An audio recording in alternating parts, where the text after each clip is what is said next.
Good evening, everyone. My apologies for being a little late. Welcome to the October 12 work session of the Ann Arbor City Council and the Ann Arbor Downtown Development Authority meeting today in joint session. We are here today to discuss and talk about the various issues that the DDA has to present to us. It'll be a little bit of a free-flowing conversation. We tend here to have raised hands and roll off the queue that way, but it also too is an opportunity for a flowing conversation. So if the spirit moves someone, maybe we'll just take it like that.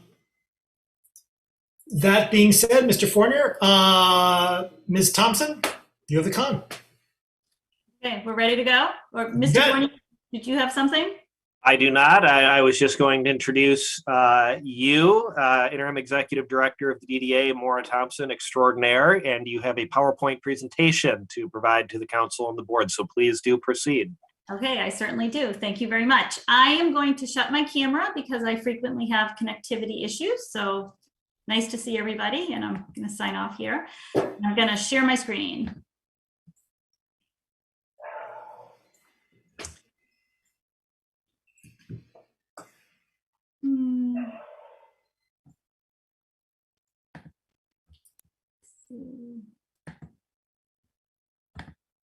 Is that coming up for everybody? It is not. It is not. No, we don't see anything, Mara. Okay, bear with me for a moment. Let me just see here.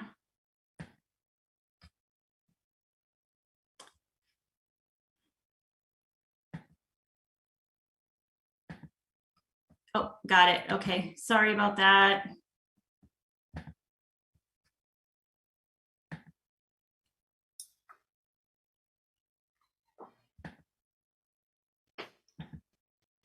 How about now? Yes. Okay, excellent. Thank you. I appreciate your indulgence on my tech issues. Okay, so as Mr. Fournier said, I am Maura Thompson. I am the communications manager at the DDA and also its interim director since last December. I am joined tonight by a number of our DDA board members, and you'll have to forgive me if I miss somebody, but who I saw on my screen was Jonathan Massey, Tyler Kinley, our board chair, Alex Deek, and Micah Bartelme. I am also joined by my DDA colleagues. We have Sarah McCullum, our accounting director and deputy director, Jada Hallbrook, our parking services manager, and Kelly Graves, our management assistant. We have quite a bit of information to share with you tonight. Given the impact that parking has on the city's general fund, we wanted to provide a really good snapshot of our FY21 financials in the parking system and what we know so far in FY22. So if you don't mind, we would really appreciate it if you could hold your questions till the end of the presentation. So tonight's work session comes as a requirement of the DDA City Parking Agreement.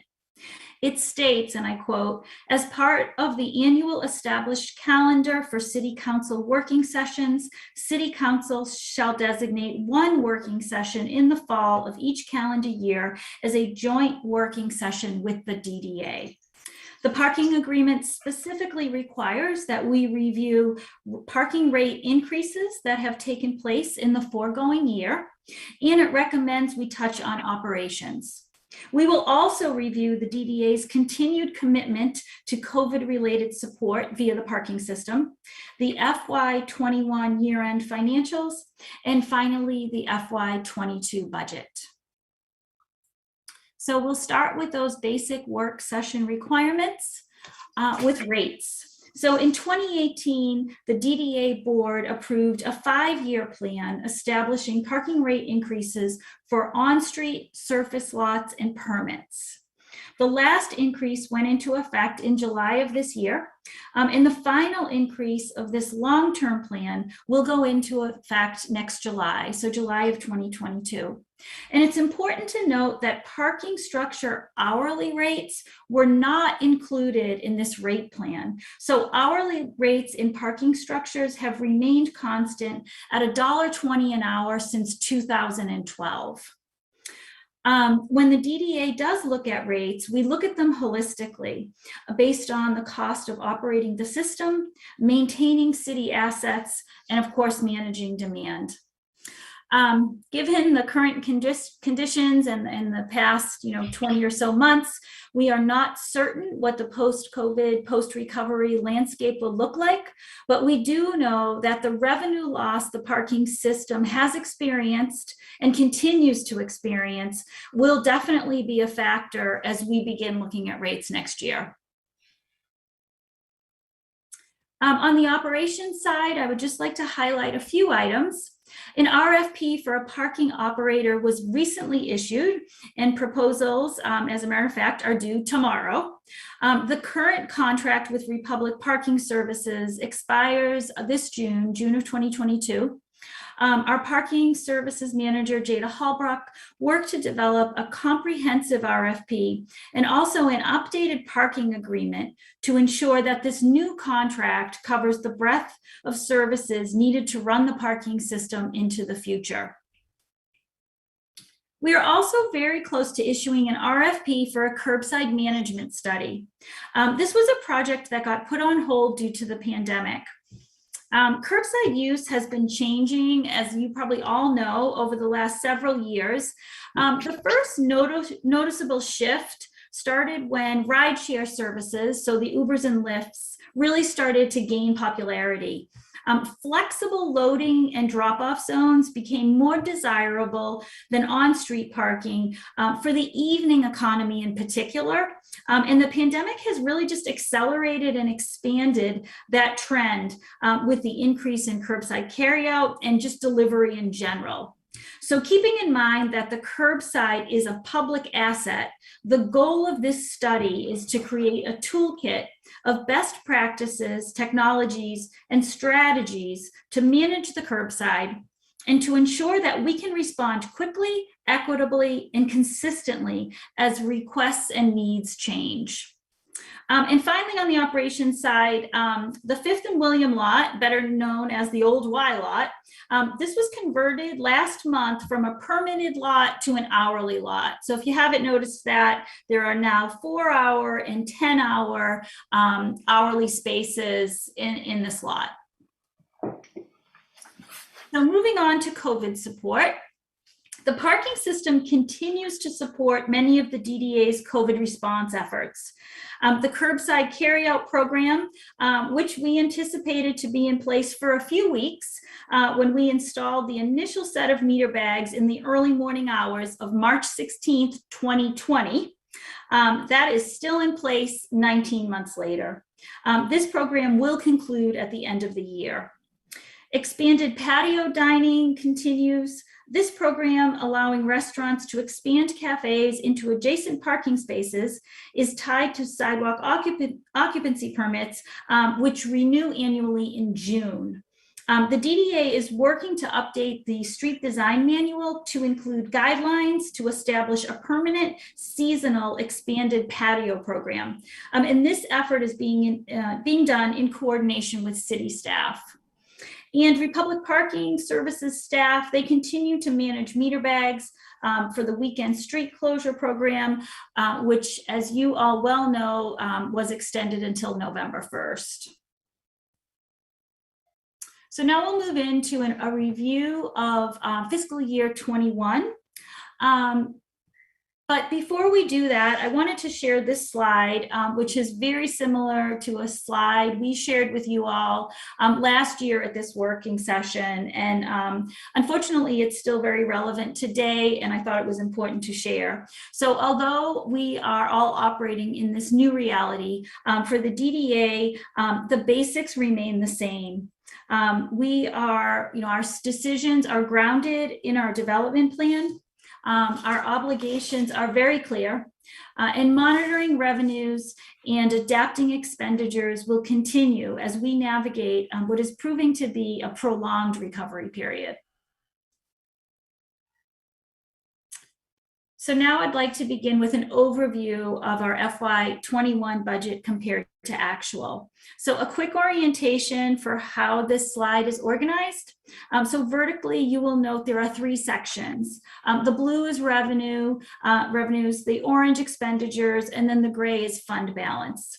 And you'll find this color coding is pretty consistent throughout the presentation.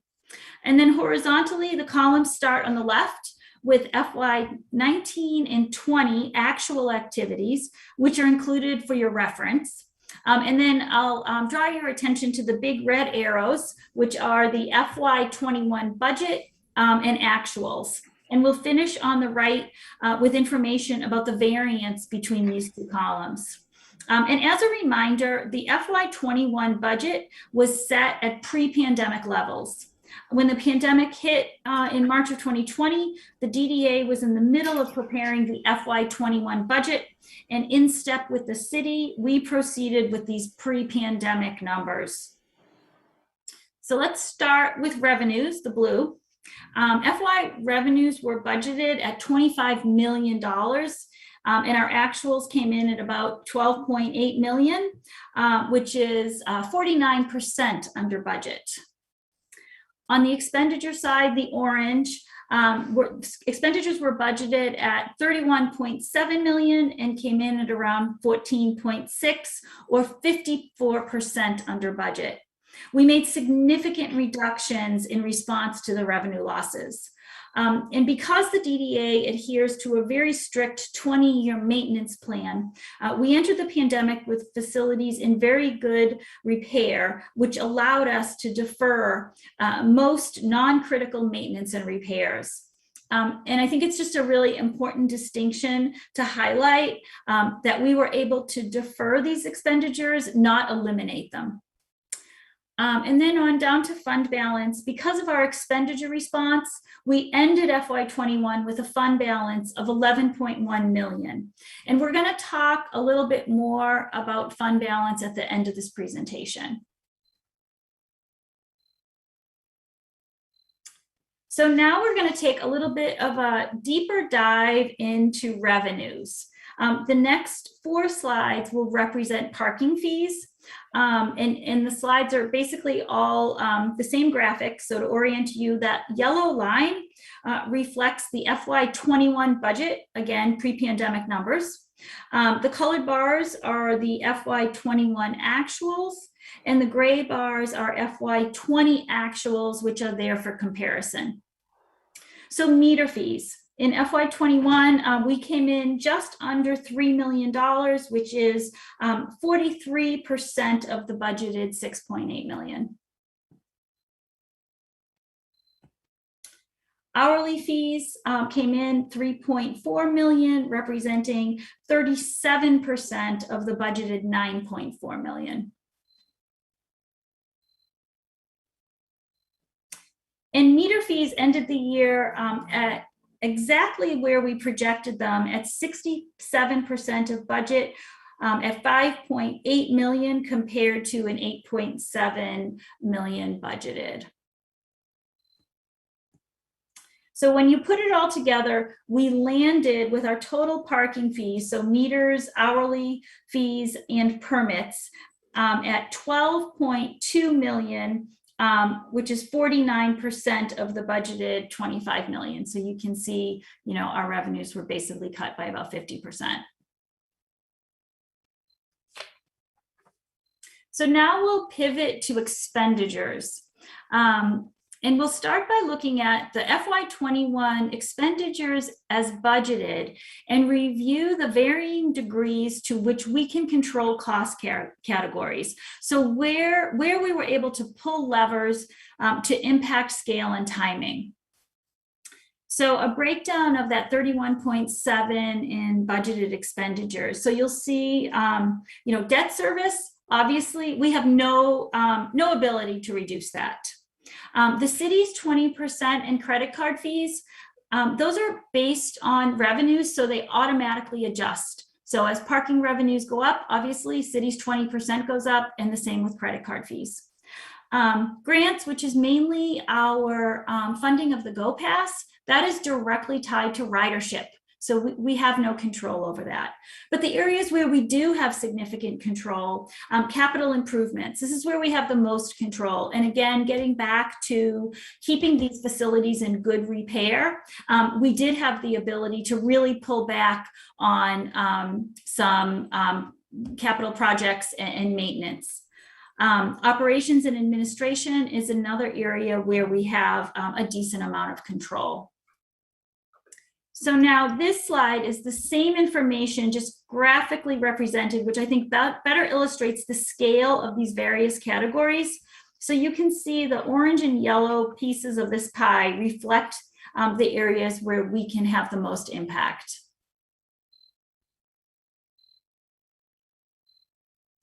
And here we show our FY21 expenditures compared to budget. And you'll see that the reductions coincide with the level of flexibility we have in each category.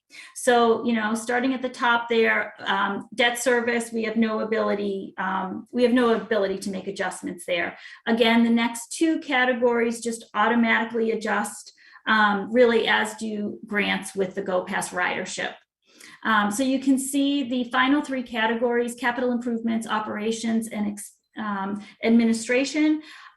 Those are the areas where we have some control over spending, and you can see that we made significant reductions, totaling about $17 million.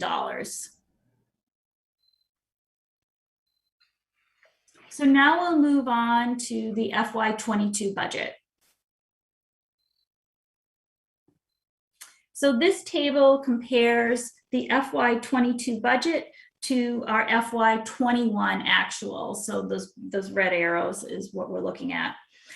We were in a similar state of uncertainty this spring during budget preparation. So these projections are not based on history or benchmarks. And at the time of budget prep, we did not know if the art fair and other events would be happening over the summer. The vaccine rollout was underway, but not really certain on how it would proceed. And I believe even U of M's return was unclear at the time that we were working on the budget. So our goal with this budget really was to be as conservative with our estimates as we could. So starting with revenues of the blue, we felt like a 15% increase over FY21 was a reasonable projection. So that brings us to about 14 million in projected revenue. And I would highlight, again, the conservative approach we took to this budget. So if revenues come in higher, the DDA would need to come before council for a budget amendment. This will be good news. It means that the city's 20% is higher, and it will mean that we will also be able to catch up faster on items that we had to defer. So I'm just setting the stage that if you see the DDA on your agenda, it means all good things. So just setting the stage there. Expenditures, we factored in a 20% increase in expenditures, bringing us to about $17.6 million. And our projected fund balance down there at the bottom, the gray area where the circle is about $8 million, which is an acceptable level, but not where the DDA would like to be. And again, we'll cover fund balance in a few slides. So now we'll look at total parking fees across the first 2 months of FY22.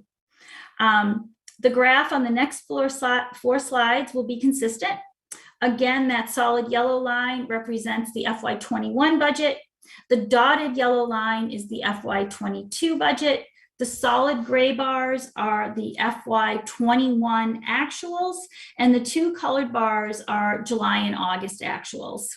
So this first slide, these are meter fees for July and August, which came in about $100,000 over budget at $800,000.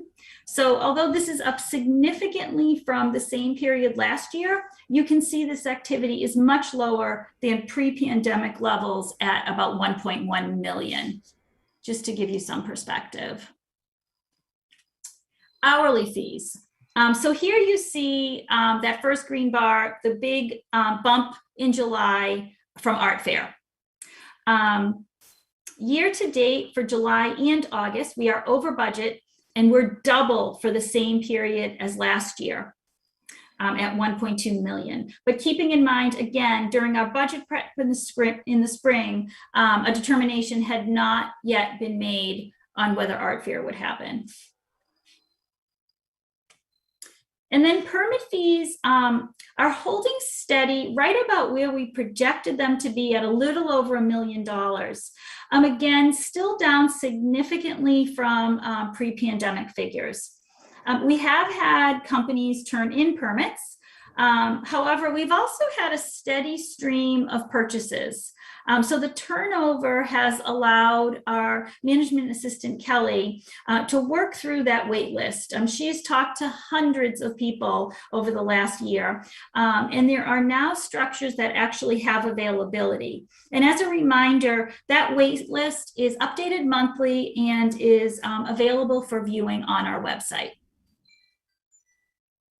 So now putting this all together, total parking fees for July and August came in just over $3 million compared to $2.4 million budgeted.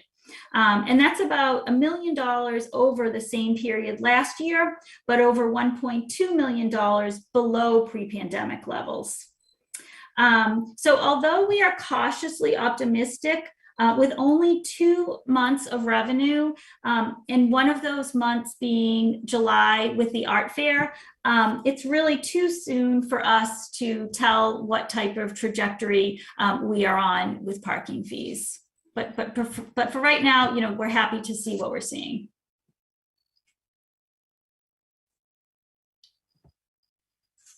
So now we'll move on to our FY22 budgeted expenditures.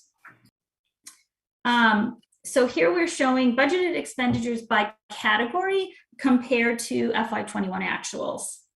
So total expenditures in FY21 at 14.6 million. And we have budgeted, again, that 20% increase, which brings us to 17.6 million budgeted for FY22. And we budgeted these expenditures to allow us to maintain adequate fund balance in the parking system and to begin to catch up on items that were deferred in FY22. So going back to those expenditure categories and where we have the ability to make adjustments, you can see that the first item, debt, we don't have any control. The next two, the city's 20% in credit card fees, again, directly tied to revenue. GoPass, grants directly tied to the GoPass, which is tied to ridership. We base these numbers on Get Downtown's projections. And then we go to capital improvements. And we are maintaining a minimum level for this year and for FY23 at $2.6 million. The increase in operations reflects some catch up on smaller structural and mechanical repairs, and in a return to more normal staffing levels at Republic Parking. So now that we're back to full operations, Republic has brought back many of their staff.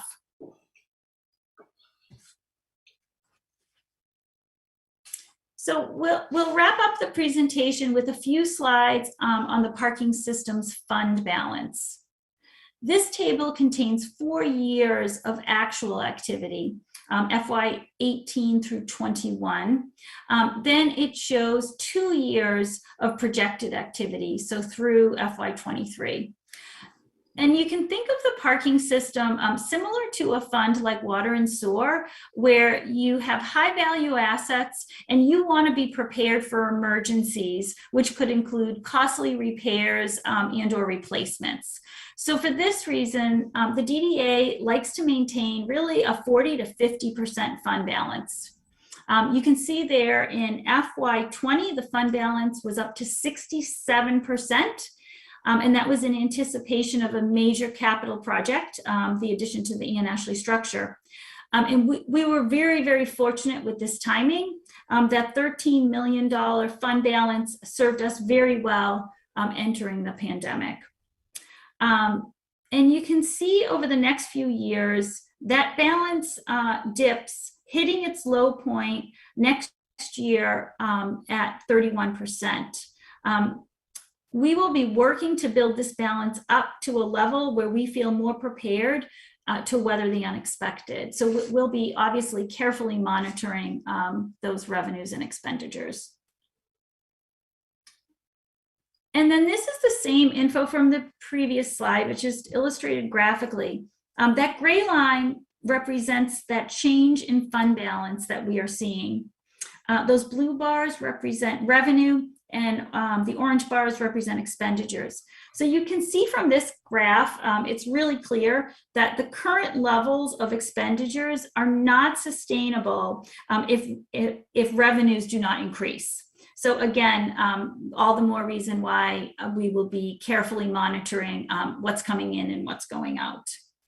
So that wraps up my presentation. I hope you found this to be informative in terms of the state of the parking system during this phase of the recovery. And I also hope it assures Council that the parking system is in very capable hands.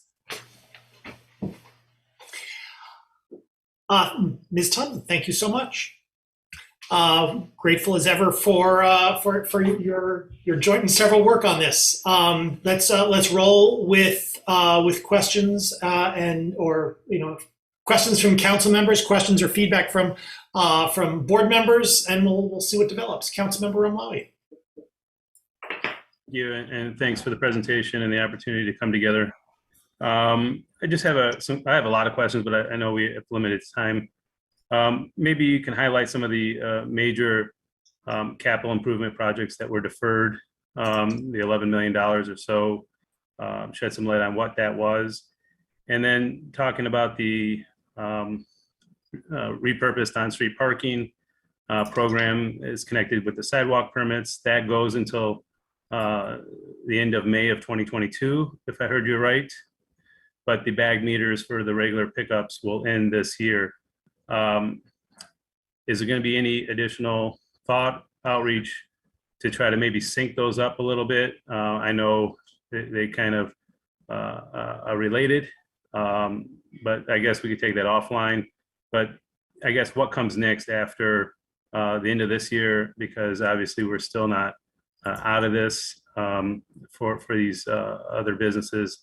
And then I may have some more. Thank you. Okay. Well, I'll start backwards with the meter bags and the expanded patio. So yeah, we are working to kind of get our parking system back online. You can see by those numbers that we need to be watching our revenues carefully. The curbside carryout spaces will have been in place for 21 months, and of course, if things change as far as the pandemic goes and there are capacity restrictions, we will relook at that. But at this point right now, we are looking to get those metered spaces back online at the beginning of the year, beginning of 2022. And the curbside carryout spaces, the expanded patio spaces, those spaces will, well, first of all, those are much more limited than the curbside carryout. And those will be taken in once the weather turns. So they're tied to sidewalk occupancy permits because that is the only way that we were able to establish that program was through the sidewalk occupancy permit. And that sidewalk occupancy permit runs until June. So there was no other thought behind that other than that was our mechanism for putting that program in place. And then as far as capital projects that we deferred, I am going to ask if my colleague Jada Hallbrook can speak to that because she is much more well-versed on parking structure improvements than I am. Sure, certainly. This is Jada speaking. So with some of that work that was deferred is, part of that basic annual work, concrete repairs, sealants, coating, caulking. We did proceed with stairwell work at 4th and Washington. Part of what also was anticipated to be caught up even pre-pandemic were some repairs at Ann Ashley at the roof level that had been postponed in anticipation of a possible expansion there. So we kind of been putting some of those off. Also with that 11 million, we had planned to do some infrastructure investments around EV charging. Thank you. Councilmember Hayner. Thanks. I'll stick to the parking related questions. So some questions and some comments. So you're talking about, you're doing a curbside management study. I would hope that the research into that study included contacting every business owner who has adjacent curbside parking space that needs managing. I have gotten a lot of questions from business owners and residents in the downtown areas that don't understand what's going on. These spaces are changing rapidly for them. And I know you said you'll change as needs change, but I think that creates some confusion out there on the street. So I just wanted to share that comment. I saw that. I know there was no relief from the space charges out for the reserved spaces in the parking structures for business owners, the permitted fees outside of letting them take longer to pay. And then you said that this is really, you've had a lot of them turned in and you've been able to get into your wait list. Do you have a sense of, are they being turned in by business owners and taken up by residents? Do you have any sense of the who's who on that? And then I guess my final question, you mentioned several times that there's no ability to adjust our debt service, your debt service. Would it, if it's, okay with you guys, I'd like to get a second on that from Ms. Prashant or somebody, because we've done all kinds of things here with various debt services that the city has had to restructure them and look for opportunities to rearrange that. So I don't know. I know that that's, those are debts that are owed, but I also know that we have done some good work in the past with restructuring debt at the city. So I just want to throw that out there, that maybe we shouldn't just write off the notion that we can't restructure our debt. I might, if you don't mind, Councilmember Hayner, I might address the question about debt. We evaluate the debt held by the DDA at the same time that we evaluate other bonded debt that the city holds, and actively look for opportunities for refunding or restructuring. And so I would be happy to ask our CFO to provide maybe a more in-depth analysis for the council, but I want to assure the council and the public that we do look at our bonded debt series, across the municipal organization, and not just the debt that's associated with the city's core operations or general fund operations. Yeah, and in terms, back to your permit question, it's really been a mix. I mean, we've had some larger companies, I think you are all well aware, DTE moved out of downtown. Those were permits that were turned in. So we've had a real mix of larger companies turning in permits, smaller companies. We've had some small businesses who are thrilled to finally have the opportunity to purchase permits. We've had U of M students purchasing permits. It's been a real wide range, and we are just grateful that with permits we've kind of held steady now for at least a year. When the pandemic first hit, the permit fees were dropping the slowest, clearly, because it would take time for that to happen. And we had a real concern about just how far we were going to plummet on those permits. So, we feel good about the fact that we've been kind of remaining constant here. But it's been a real mix of people purchasing and people turning in. All right. Well, thanks for that. I would just like to make a public comment that, and I think, Mara, we've had this conversation, and also with some of the merchant area folks, that we had businesses who felt it was like we were putting a use it or lose it situation, pay it or lose it situation, where their businesses were closed by the governor and they still had $750 a month in permit fees and no relief offered from the DDA. And so, they were having to play the guessing game, the waiting game. Is my business going to be allowed to reopen again? Am I going to keep shelling out the $750 for parking spaces I don't need? And Yeah, so we did that, a that lot. was a real challenge for these downtown businesses, these longtime local businesses. And Yeah, absolutely understood. And we, the DDA board voted, they did a one-time credit, and then we did set up payment plans. It was one of those things we had to treat everybody the same. And we had to make really tough decisions. So I understand.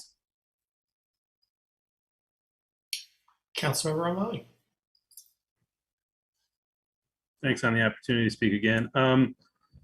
Just following up more on what was said earlier with the delay of the capital improvements.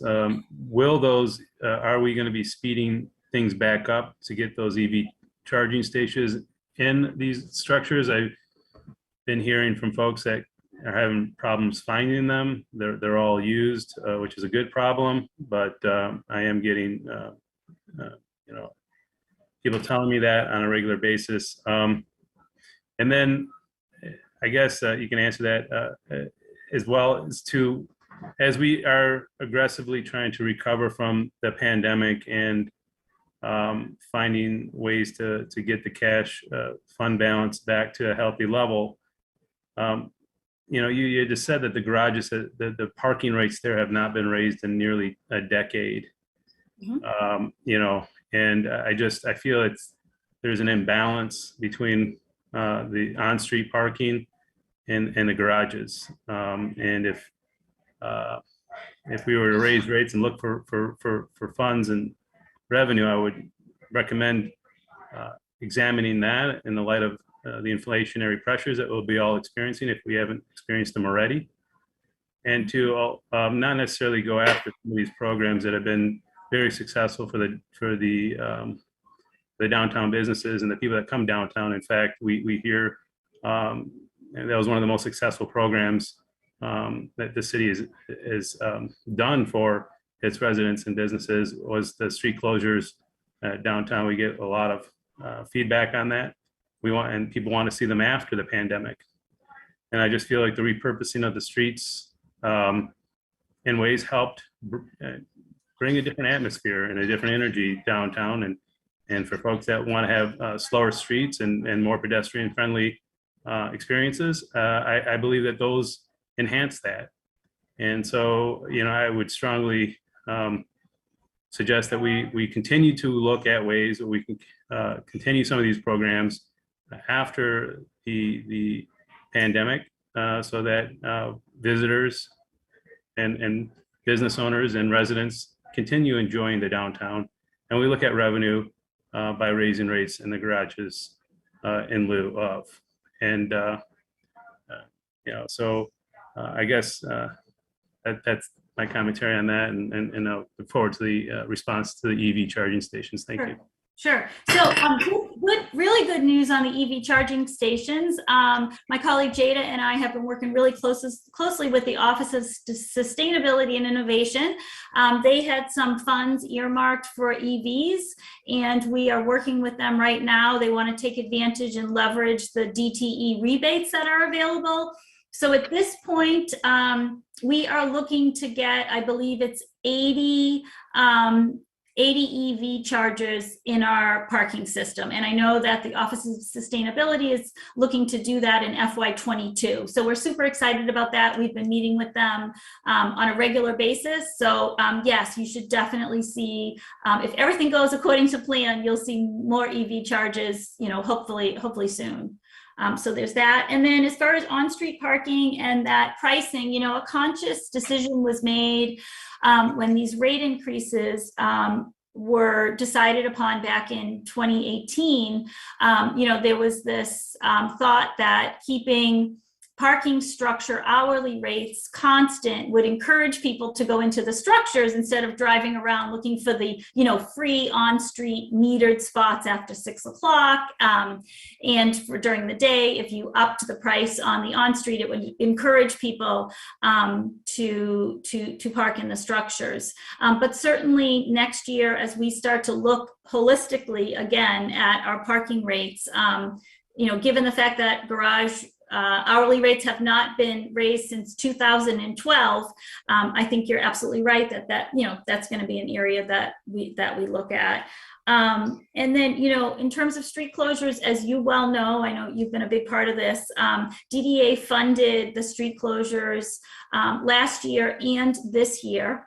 I think we just have to reevaluate, next spring and summer to see where we're all at with this pandemic. The art fair happened this year. Events are starting to come back, which means the associations are starting to, pick up revenue again. So, I don't think the DDA is ready to commit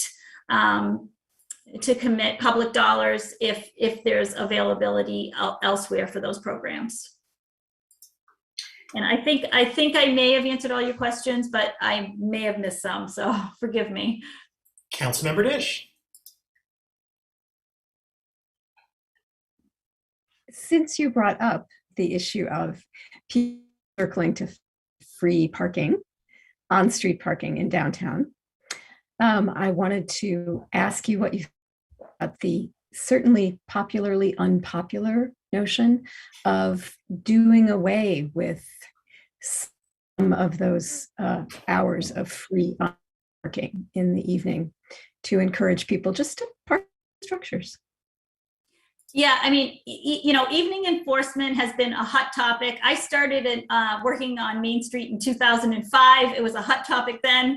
I know it came to the DDA board. I've been there since 2018, and I feel like we've had that conversation. I mean, okay, I'm just giving you my personal opinion here. I would assume at some point that certainly is going to happen. But yeah, it's something that's been resisted by the merchant associations in particular over the years, but I can, pretty much guarantee that that's going to be part of the conversation next year when we start to talk about rates. And I have DDA board members here who, it would be their decision, so they could chime in on that one. This is Jonathan Massey, DDA board member. Just to say, Lisa, that my expectation is that our curb management study will provide some insight into that question.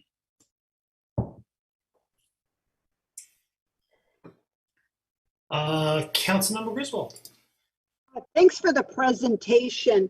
I'll look into what action council needs to take, but I think that when we have a presentation that's limited to parking, it does a disservice to the DDA because you're involved in so many other projects.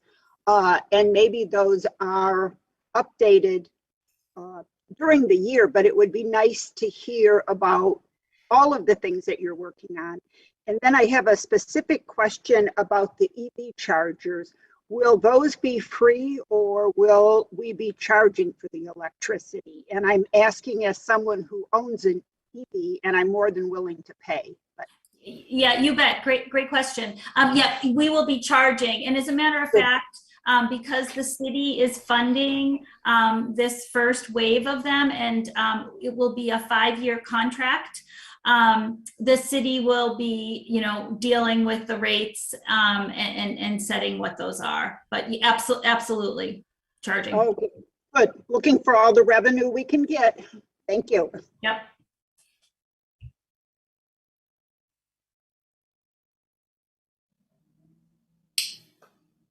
Councilmember Song. Not really a question, but just a reminder that we have 2 council members who are on the DDA Partnerships meeting. So Councilmember Malawi and I sit on that, and we are regularly updated at those meetings. And John Fournier is also there too. So thanks. Are there further questions about the about our presentation of the parking system, or wisdom that our friends at the DDA would like to transmit one way or the other about the downtown? I guess the answer to this surely is who knows.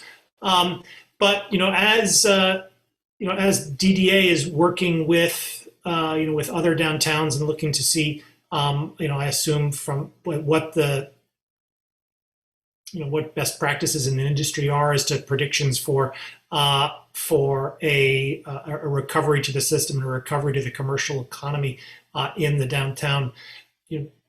What are your current operating assumptions with respect to 23, 24, and conceivably even 25? Or are there no such assumptions, and the assumption is just it's blank and we'll figure it out closer to when we get there? I wish I had the wise answer for you or my crystal ball to look into. Everybody has, their own predictions, but I haven't spoken with anybody who has, sure footing on what they think is going to happen, which is why for us, budgeting very conservatively felt like the safest way to go, because we really don't know. Like if you had asked us, April of 2020 or, last summer where we would be today, I don't think we would have said here. Mm-hmm. I'm sorry, I don't have anything very helpful on that one. Sure. Board Member McKinley, perhaps I'm inferring that you were going to look to address that. Yeah, I just sort of wanted to respond a little bit. I think Maura sort of said it best. We're trying to be as conservative as possible. The only thing we can really feel comfortable with is if you make a really bold prediction about how it's going to be, you'll probably be wrong. And, with all of that in mind, we're trying to be conservative, but as responsive and adaptive as possible to how things change. We didn't know if the art fair was going to happen. We didn't know what U of M would do. The football season, there's so many aspects that really have pretty large bearing on our finances, on the demand for not only the parking system, but just downtown in general. And not to mention just what happens outside of those things. So, you're welcome to come to partnerships or speak to any of us. We're doing our best basically to try to keep our ear to the ground and do what seems best in an atmosphere where it's really, really challenging to make any predictions. Thanks. Councilmember Ramawi. Thank you. I don't know what is left to this presentation, but just as my colleague alluded to, the DDA has been doing much more than just managing our parking system. In fact, the Partnerships Committee has been, the name of that has been changed to the Affordable Housing and Economic Development. And just to give the preponderance of effort and attention that's being paid to affordable housing. And I apologize, but I'm not sure if that's going to be touched on later or not. But there has been a lot done there, and hopefully there will continue to be. There's a 20-year millage, and I expect this problem and issue to persist throughout those 20 years, and hopefully have a partnership with the DDA during that time, as we're looking at properties within the DDA boundaries and the toolkit that the DDA has to help get to our goals. And further, you have the street-friendly projects. There's been millions and millions and millions of dollars spent on protected bikeways, and so there is much more that we're doing. And I apologize again if I'm speaking out of turn on this, but these other issues are very important to us, and I hope that we can talk about those as well. And finally, whether we're I think the DDA did it last year with COVID, was to adjust their budget and come and start working with different numbers, and whether that will be something the DDA might do just to stay nimble through this, trying to get to better results without having to wait a full fiscal year, and whether there'll be any halftime adjustments. Ms. Thompson, Mr. Fournier? If you don't mind, Ms. Thompson, I might, if the council will allow, I'll lay on my sword a little bit as it relates to the content of the presentation. The city's agreement with the DDA over parking management requires the DDA to come before the council and provide an update specifically on parking annually.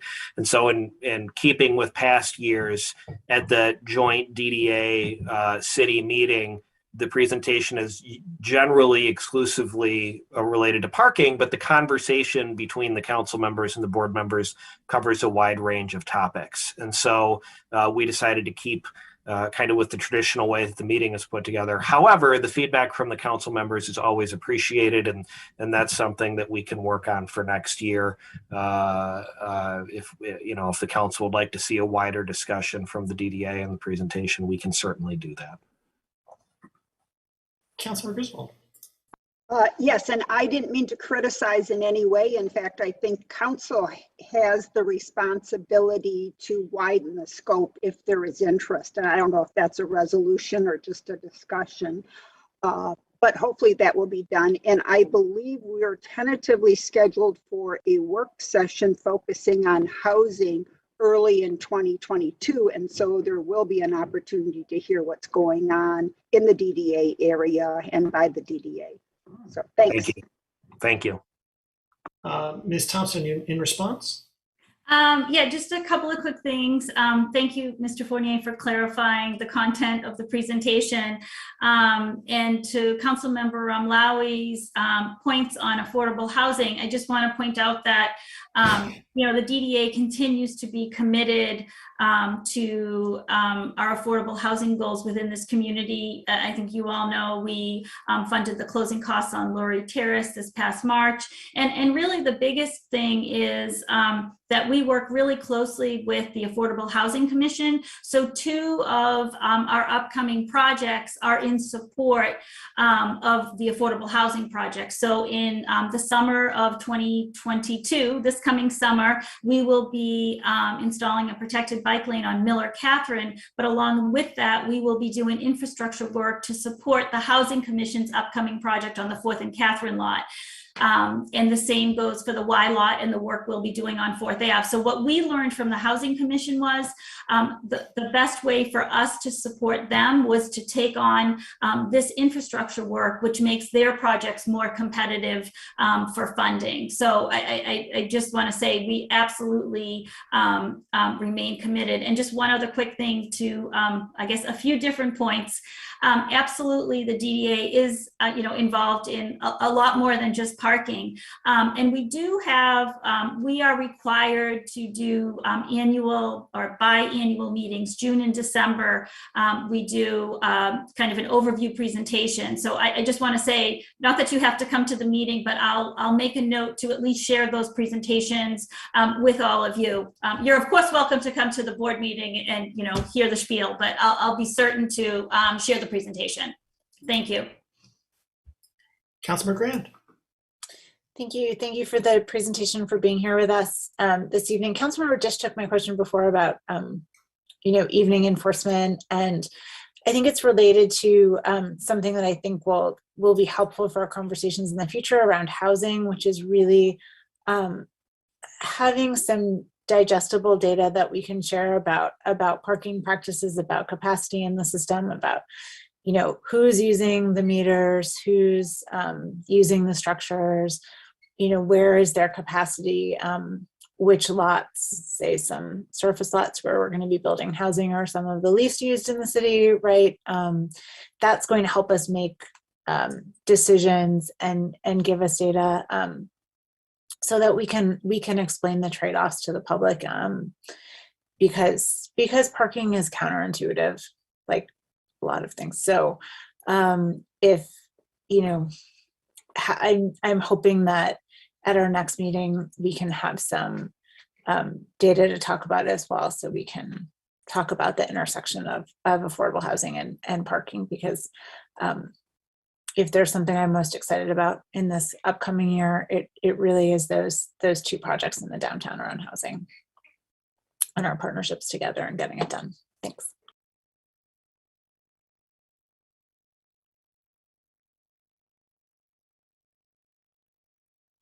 You're muted, Mr. Mayor.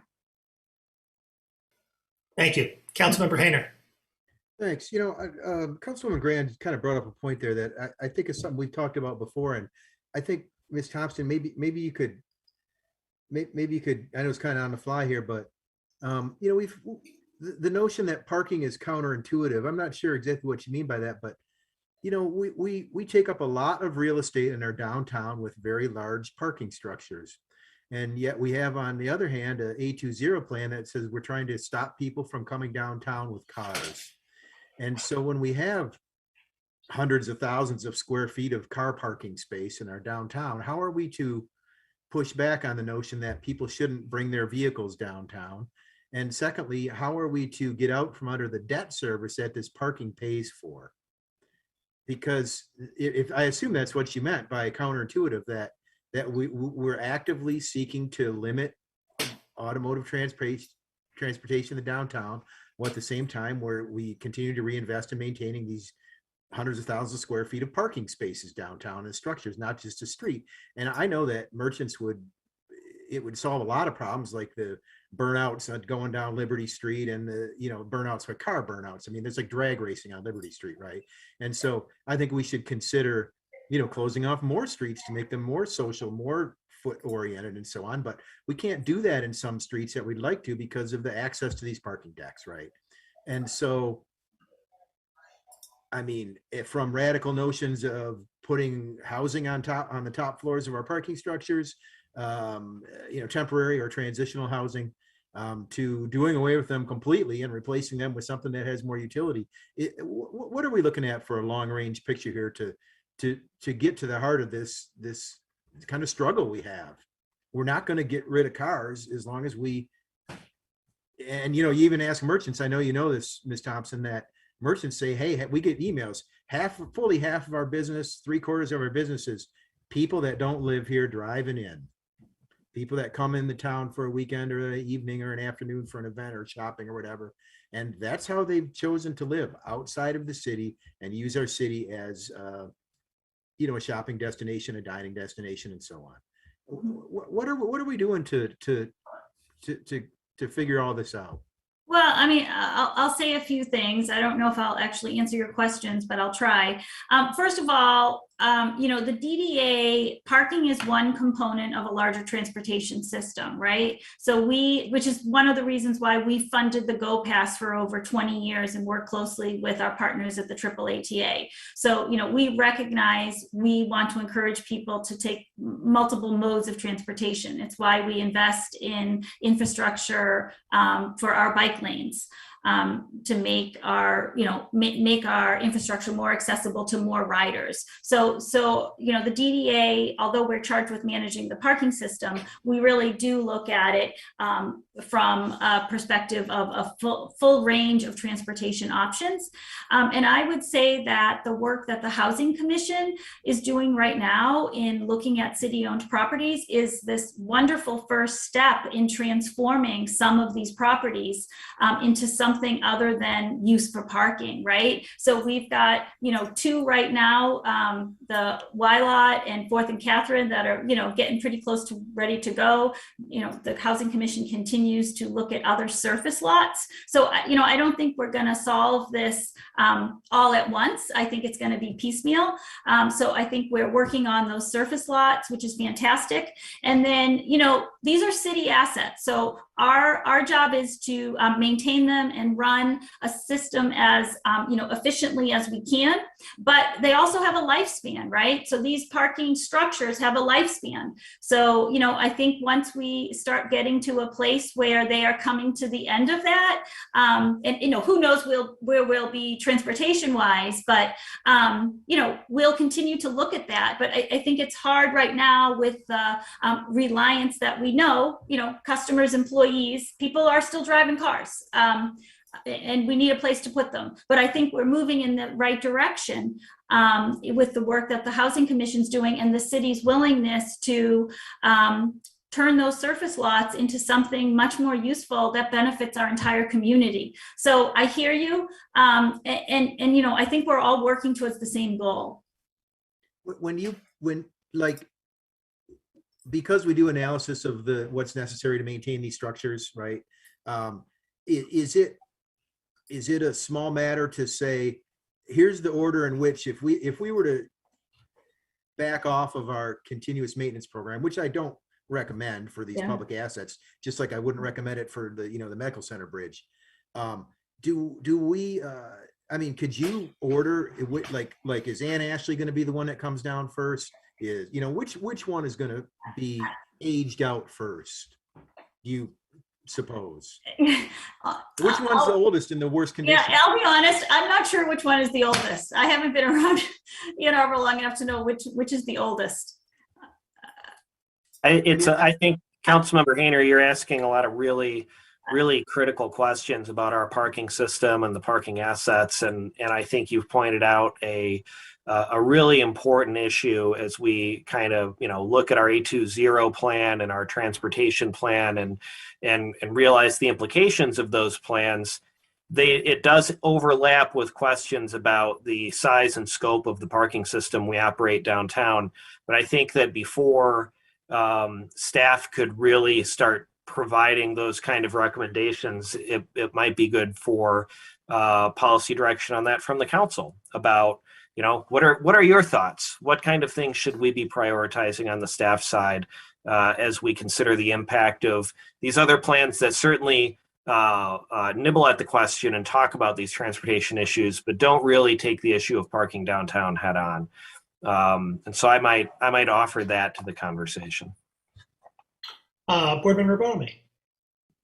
Yeah, I just also wanted to address other things that DDA is doing in the interim regarding adaptive uses and electrification. I think that as we look interim and long-term, none of us are imagining the next decade as being car-free, but we're seeing a move towards electrification and electric vehicles, and we do want to be prepared for that and be able to welcome people into those structures in that way as well. And I agree with Mr. Fournier that it's a larger question. It's going to require a lot of work between the city and the DDA when we talk about all of these things. How much street space do we need? Do we close more streets? Do we adapt the curbside? How much parking do we need? And frankly, we look forward to working with the city, and we count on you guys as partners. And anytime you want to join us for any of our committee meetings or board meetings, we really welcome the interaction, and we think it's critical to working together. Thanks. Excellent. Any other questions or?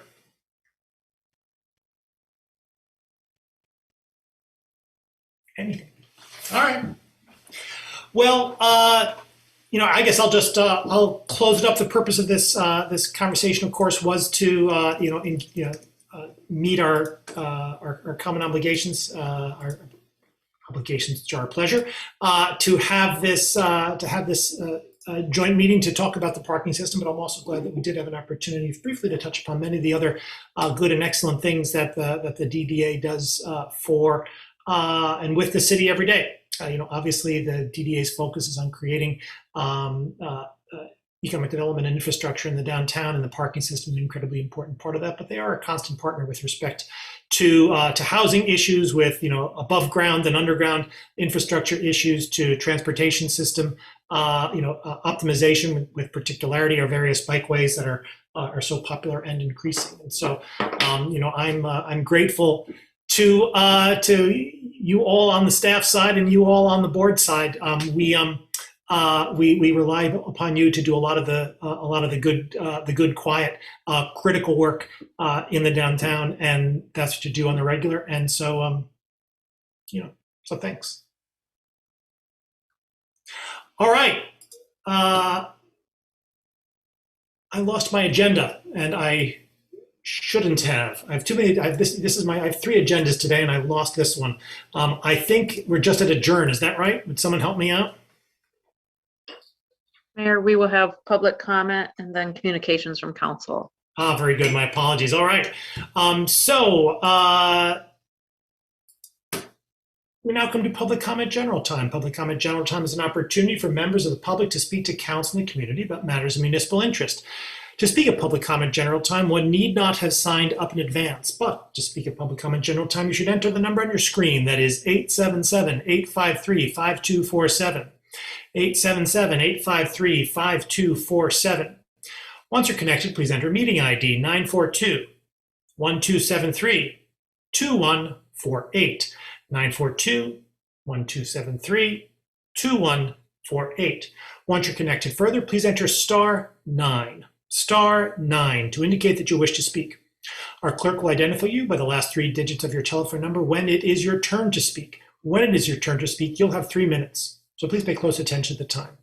Our clerk will notify you when 30 seconds are remaining and when your time has expired. When your time has expired, please conclude your remarks and cede the floor.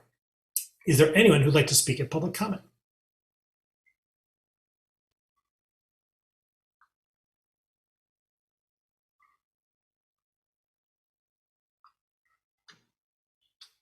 Mayor, I just had somebody come on the line. Do you want me to call on her? We do let them enter *9. Oh, go ahead.